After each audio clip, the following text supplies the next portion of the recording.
I must say I am absolutely blown away at the number of people who are here this afternoon. It's a testimony to your faith and your love, and you are signs of hope. My brothers and sisters, we gather today observing the liturgical celebration of the Holy Family of Jesus, Mary, and Joseph. Family. Jesus was part of one. He went down with them and came to Nazareth and was obedient to them. Family. The plan of creation for the normal course included it. Family. The absence of it is seriously damaging our society and even our church. There's a Christian marriage movement which has statistics that draw a connection between healthy and holy marriage and increase in church participation and involvement. Family. But we gather in special celebration as a diocesan church, called together by the Vicar of Christ, Pope Francis, to celebrate with the Universal Church the formal opening of the Jubilee year 2025. We have come here as pilgrims of hope, the theme of the Jubilee.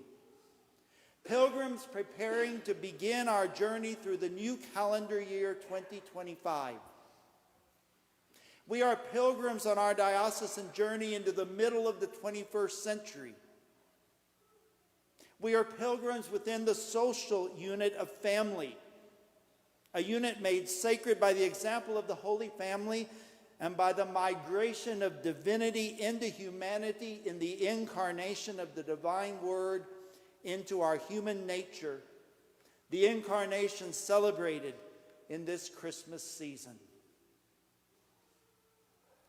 Pope Francis has established hope as the central message of this Jubilee pilgrimage we are embarking upon.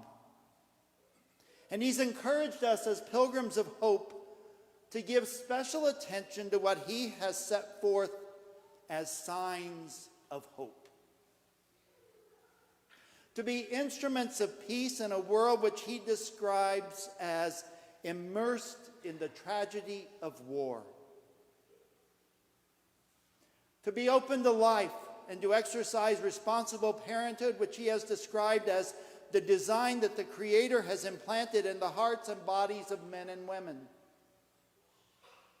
To be messengers of hope for those who find themselves imprisoned. An active ministry exercised by deacons and priests of this diocese, and an area of special concern for the bishops of Texas as we strive to bring an end to capital punishment in our state and in the nation. Pope Francis also says that signs of hope should also be shown to the sick at home or in hospital. Their sufferings can be allayed by the closeness and affection of those who visit them. The Pope also tells us signs of hope are also needed by those who are the very embodiment of hope, the young. As you know, ministry to the young is of highest priority of us in the Diocese of Lubbock.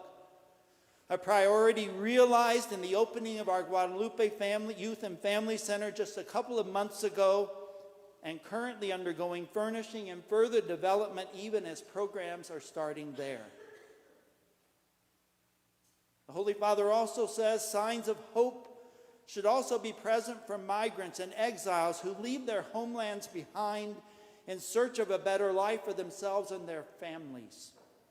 My friends, our own Catholic Charities is equipping itself, supported by the U.S. Bishops' Conference, to respond as a part of the Lubbock Christian community when mass deportation efforts begin. We need to be signs of hope to the elderly, to us elderly. Could our Youth and Family Center, along with Catholic Charities, shine as beacons of hope to those of us who are now among the elderly? And of course, Pope Francis is always talking about the essential role which grandparents can play as themselves being signs of hope within our family units.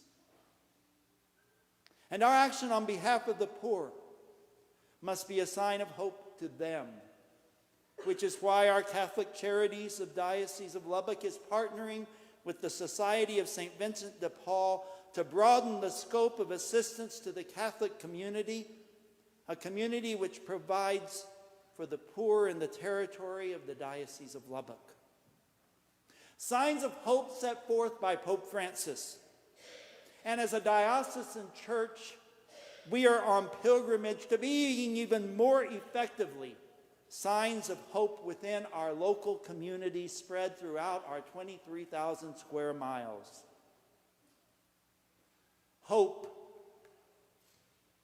We need hope. And hope begets hope. We're called to be people of hope. We grow in hope by embracing interdependency and connectedness, leaning on each other when we falter, and offering a hand when we see the need. Our hope is not rooted in some fleeting optimism, but in the enduring truths of our faith grounded in the Gospels, which teach boundless love and the core belief that darkness does not have the last word. As pilgrims of hope, we're constantly being formed into the image of Christ who has come and dwells within us and around us. We must recognize that our wounds can become sources of healing for others. Our physical, emotional, or spiritual wounds are part of what makes us human. Rather than hiding these wounds, we can embrace them, allowing our vulnerabilities to connect us more deeply with those around us. Jesus himself is the ultimate example of a wounded healer. His suffering and sacrifice brought love, hope, and healing to a broken world. In following his example, we're invited to transform our own uncertainty, anger, pain, and disappointment into greater solidarity, compassion, and action for others. Our mission, though not new, has become increasingly urgent. We must speak the truth, live with integrity, reach out to those in need, build and preserve just structures, and stand up to our oppressors. But hope is not a mere feeling. Hope is a choice we make every day. When we choose hope, we embody the essence of our Christian calling, a calling to be agents of change and witnesses of the love our world and our nation so desperately needs now more than ever. My brothers and sisters, we are pilgrims of hope. In the bull in which Pope Francis convoked this Jubilee year, he reminded us, pilgrimage is, of course, a fundamental element of every Jubilee event. Setting out on a journey is traditionally associated with our human quest for meaning in life. A pilgrimage on foot is a great aid for rediscovering the value of silence, effort, and simplicity of life. In the coming year, pilgrims of hope will surely travel the ancient and more modern routes in order to experience the Jubilee to the full. I'm even co-sponsoring a pilgrimage to Rome in June with my dear friend, Father Don Zeeler, a priest of the Diocese of Lubbock, spiritual director at Holy Trinity Seminary there, who happens to be with us today. But local churches, diocesan churches, have also been asked to establish pilgrimage churches. And after consultation, we have established 5 such churches in the Diocese of Lubbock, our cathedral, and 1 church in each deanery. The cathedral as the mother church of the entire diocese. St. John in Hermley, the first parish established in the territory of the Diocese of Lubbock, a connection with our roots, our historical past. St. Clair in Lubbock, a parish on pilgrimage of combining two parishes into one new parish. St. Anne in Morton, a community which is starting to see signs of revival, a revival which is being symbolized as we speak by renovation recently undertaken of the parish's worship space. And Immaculate Conception in Muleshoe, a community in need of hope, which can become a sign of hope as that community and we as a diocesan community struggle to rebuild their church severely damaged by fire 3 years ago.